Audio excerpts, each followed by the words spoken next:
Hey you guys, what's up? I am back. If you have not subscribed to Books, Beauty, and Stuff yet, hit the subscribe button. You'll miss a lot of good videos if you don't. And then also, when you want to get notifications of my videos, just hit that bell button.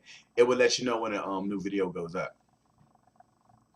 Anywho, let's talk about the fourth book in the Grays of Los Angeles series called A Touch of Love. Now, the first three books I did a review on. The first two books I did a double duo review on because I read them at the same time. Tender Kisses and Places in My Heart, which deals with Sobahan and Morgan. The third book, Giving My All to You. Um, that deals with Brandon's love story. I did that review as well. So I can put that in the link, all of them in the link bar below, and plus the links if in case you want to buy the books as well too. This time I'm doing Khalil's story. So actually, this book came out last November, but I didn't get a chance to review. I finally finished it yesterday because I started reading it and then I just stopped for a while. But I'm back on it. This book was awesome. Book was amazing. It touched a lot of subjects. Let's get into it. Khalil Gray, as you guys know, is the gym owner. He was also a former famous model as well too, but he had a lot of good connections still in the modeling industry as well too. And then of course he made great connections in the gym industry, exercise industry. So with that being said, he is opening his next gym. He goes into the cafe one day for his daily morning breakfast, get a coffee cake. He meets the owner, Lexia Daniels. Now Lexia is kind of weird about meeting a new man because she dealt with a jerk of her ex-husband who basically was just spiteful and nasty. But we'll get to that jerk later. Um, with that being said, it's a little bit of not sexual tension, but more like flirtations, getting to know each other and things like that. When I tell you the book is getting juicier, boom, Khalil has this accident. Which results in temporary hearing loss. Of course, he goes through the whole frustration and anger thing because he's opening a new gym. He's thinking, okay, this is going to stop me from doing it, but it shouldn't stop him overall. But he has to learn that on his own. But he also learns a lot of things that people with hearing impaired still go through, with like understanding them, the discrimination they still faced, and things like that.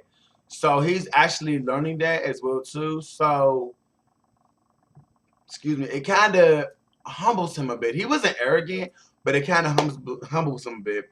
Of course, his family wants to be there, but Lexi is the only one that can get through him. So, with that being said, they get to know each other. They get to know each other's backgrounds. Of course, sexual tension builds between them two. Um, she wants to exercise more, and when I tell you that gym scene, baby. Or was it the scene when they got to New York for the escort? Let me tell you about that real quick. The escorting thing, not no sexual escorting, but she was going to be an escort for his date. She had an escort a date lined up, but the guy, I guess her father decided, oh, because you had that temporary hearing loss, she felt that he couldn't be her date. Jackass. But anywho, so he ended up taking Lexia, getting to know her, and of course Lexia has a verbal catfight with one of the older people, with old modeling people, round, and Lexia basically puts the heifer in her place, and I was so here for it, yes. But anywho, enough about that. You also will get into more why Khalil is not willing to look for love, but just more so, have a good time.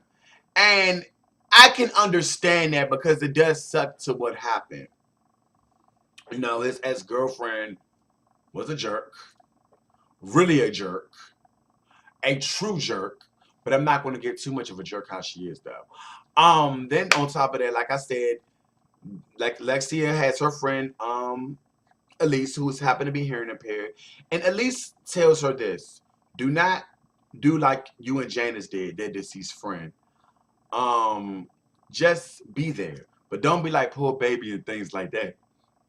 And I kind of understand where Elise is coming from. When a person, especially when they have an accident, they don't want to keep saying, "Oh, poor baby," da da da. Like they already have to deal with it, so it's just like they don't want too much sympathy. Now, I agree with that more.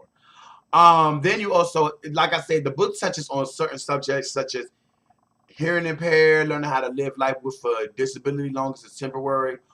Or it also touches on homelessness too. And it also touches on the fact a lot of people don't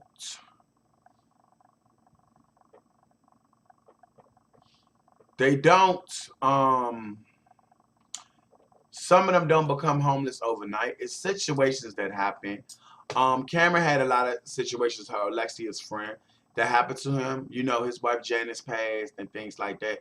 So a lot of things have happened to him for him to become homeless and things like that. So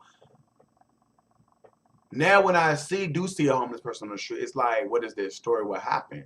You know? It's not always drugs. It's not always alcoholism. You know, it's always other things as well too with that situation. So definitely this book definitely taught me how to not look at homeless people, not even as bums. It's more so what is their story. I already did per se, but I think this book definitely is going to teach me more about it as well too. And definitely looking at people with hearing impaired issues, like hearing impaired, how to understand them more too, you know. So this book definitely teaches a lot of lessons. It definitely teaches about giving a second chance on love. Love may be risky, love may be painful, but trust me, at the end, it's a good risk. Although not for me though. I'm just saying. Anywho, this was a great book, very fabulous. I'm going to give you a review on Still Loving You, which is the final book in the Grays of Los Angeles series, which I got sent an art copy of. This is Malcolm's story, who is Morgan's twin. So this definitely will be going up probably in the next couple of weeks. Anywho, real quick on my eyes, I know people wonder what I have on. I have on Deep Truth eyeshadow from MAC, and in the crease I have on Indian Ink, which is a bit of purple. My blush is a very sheer tone shimmer blush called Peach Twist. And on my lips, I just threw on some Sugar Square from MAC as well too, and Warm Vanilla. Anyway, I will talk to you guys later. Thank you guys for watching. I hope you guys enjoyed this video. And guys, hope you guys enjoyed the videos I put up as well too. Anywho, I will talk to you guys later, and thank you for watching. Bye now.